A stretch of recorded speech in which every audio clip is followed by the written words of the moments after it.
क्या आपने कभी सोचा है कि सिर्फ एक 22 किलोमीटर पतली ज़मीन किसी देश की किस्मत बदल सकती है? इमेजिन कीजिए, अगर इस रास्ते पर कोई दुश्मन हमला कर दे तो भारत देश के 8 राज्य और 45 मिलियन लोग रातों रात मेनलैंड इंडिया से कटकर अलग हो जाएंगे। जी हाँ, मैं बात कर रहा हूँ द सिलीगुड़ी कॉरिडोर की, जिसे आर्मी की भाषा में द चिकन स्नैक कहा जाता है। आइए जानते हैं आज के इस वीडियो में उसके पीछे की पूरी कहानी को। अगर हम नक्शे पर देखें तो सिलीगुड़ी कॉरिडोर एक चोक पॉइंट है। इसके नॉर्थ में नेपाल और चाइना की चुम्बी वैली है, साउथ में बांग्लादेश और वेस्ट में है भूटान। यह रास्ता इतना नैरो है कि मिलिट्री स्ट्रेटेजिस्ट इसे इंडिया की अकीलीज हील या सबसे कमज़ोर कड़ी मानते हैं। लेकिन दोस्तों, कमज़ोरी तब तक होती है जब तक आप तैयार ना हों। और पिछले कुछ सालों में, खास करके साल 2017 के डोकलाम स्टैंड ऑफ के बाद भारत ने काउंटर मेजर लेने शुरू कर दिए हैं। चाइना की नज़र हमेशा से इस गर्दन पर है। वो चाहते हैं कि डोकलाम जैसे प्लेट्यूज पर कब्जा करके वो सिलीगुड़ी कॉरिडोर को डायरेक्ट अपनी आर्टिलरी और मिसाइल की रेंज में ले लें।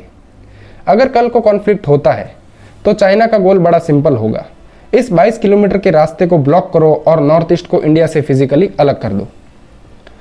यह एक ऐसा नाइटमेयर सिनेरियो है जिसके लिए इंडियन आर्मी ने अब प्रोएक्टिव डोमिनेंस की स्ट्रेटजी अपनाना शुरू कर दिया है। अब बात करते हैं उन बड़े बदलावों की जो फिलहाल इस जमीन पर हो रहे हैं। सबसे बड़ा और गेम चेंजर प्लान है इंडियन रेलवेज का नया अंडरग्राउंड रेल प्रोजेक्ट। फरवरी 2026 में भारतीय यूनियन बजट के साथ ही यह कंफर्म हो गया कि इंडिया अब सिलीगुड़ी के नीचे एक मैसिव सबटेरेनियन रेलवे कॉरिडोर बना रहा है। लगभग 35 किलोमीटर लंबा यह अंडरग्राउंड रास्ता दुश्मन की नज़रों से और उनकी मिसाइल से बिल्कुल सेफ होगा। इसका मतलब यह है कि अगर ऊपर की रोड्स को ब्लॉक भी किया जाए तब भी ज़मीन के नीचे से हमारी आर्मी और लोगों तक सप्लाई को बिना रोके नॉर्थ ईस्ट तक पहुंचाया जा सकता है। लेकिन सिर्फ टनल्स यहाँ काफ़ी नहीं हैं। इंडियन आर्मी ने यहाँ 3 नए मिलिट्री गैरिसन्स भी बनाए हैं, जो कि किशनगंज, चोपड़ा और बामुनी में हैं।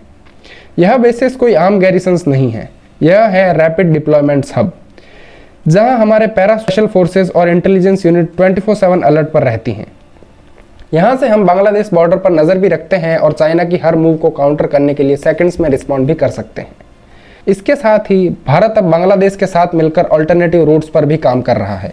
हमने चिटागोंग पोर्ट और बांग्लादेश के रेलवे नेटवर्क्स को यूज़ करना भी शुरू किया है, ताकि हमारी डिपेंडेंसी सिर्फ एक चिकन नेक पर ना हो।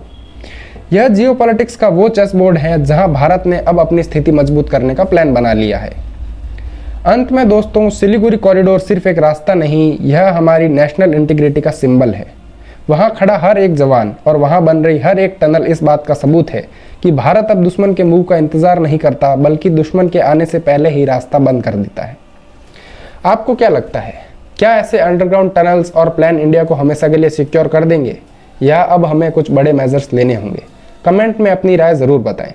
और ऐसे ही इन्फॉर्मेटिव वीडियो के साथ मैं मिलता हूँ आप लोगों से अगली बार। तब तक के लिए अपने और अपने परिवार का ख्याल रखें और दोस्तों, जय हिंद।